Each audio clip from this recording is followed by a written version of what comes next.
பேசி பேசியே ஆட்சிக்கு வந்த கட்சிய பேசி பேசியே நாசமாக்குனது யாரு? இப்ப இருக்க திமுக காரங்க. இவங்க பேசாம இருந்திருந்தாலே ஒழுங்கா ஜெயிச்சிருப்பாங்க. கொஞ்சம் நஞ்ச பேச்சா? என்ன பேச்சு? வாயை திறந்தா நாங்க போட்ட பிச்சை. உயர் நீதிமன்றத்துல நீதிபதிகளா இருக்கலாம் நாங்க போட்ட பிச்சை. இன்னைக்கு நாய் பேயெல்லாம் டிகிரி படிக்குதுன்னா நாங்க போட்ட பிச்சை. ஐடி எம்ப்ளாயி சாப்பிடறனால சோறு சோறு அந்த சோறு இப்படி கைய காமிச்சு சோறு நாங்க போட்டது. என்ன திமுரு உங்களுக்கு? இங்க எல்லாருக்கும் நீங்க போட்ட பிச்சை பிச்சைன்னு பேச வேண்டியது. டிஆர் பாலு அந்த பக்கம் போய் நான் அந்த கோவிலை இடித்தேன், லட்சுமி கோயிலை இடித்தேன், சரஸ்வதி கோயிலை இடித்தேன், ஆனா இவங்கள்ட்ட எப்படி ஓட்டு வாங்கணும்னு எனக்கு தெரியும் அப்படின்றது. அப்புறம் அவர் துரைமுருகன் போயிட்டு இருந்துட்டு உனக்கு 1000 ரூபாய் உங்க உமாவுக்கு 1000 ரூபாய் 2 பேரும் போனுக்கு ரீசார்ஜ் பண்ணி எவன் கூட சினிமாக்கு போயிட்டு வாங்க. இந்த மாதிரிலாம் கேடு கட்டத்தனமா பேசுவீங்க. அந்த பக்கம் பொன்முடி ஓசியில போறீங்கல்ல ஓசியில அப்படின்னது.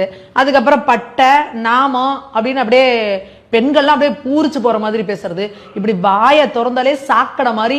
இதுக்கு ஸ்டாலினா சொன்ன மாதிரி இப்போ டெய்லி கண்ணை பொழுது போய் பொழுது விடிஞ்சா எங்க எவன் என்னத்தை பேசுறீங்களோ தெரியல, நான் வயிற்றுல நெருப்ப கட்டிட்டு உட்காந்துருக்கேங்கிற அளவுக்கு ஆளாளுக்கு பேசி பேசி ராராஜா சொன்னார்ல, பேசி பேசியே வளர்த்த கழகத்தை பேசி பேசியே கூப்பிட கொண்டு உட்கார வச்சாச்சு. இப்போ உங்க வாய் திமுரு வாய் கொழுப்பு அடங்கினாதான், ஆணவ திமுரு அடங்கினாதான் நீங்க மக்கள் முன்னாடி போய் நிக்க முடியும்.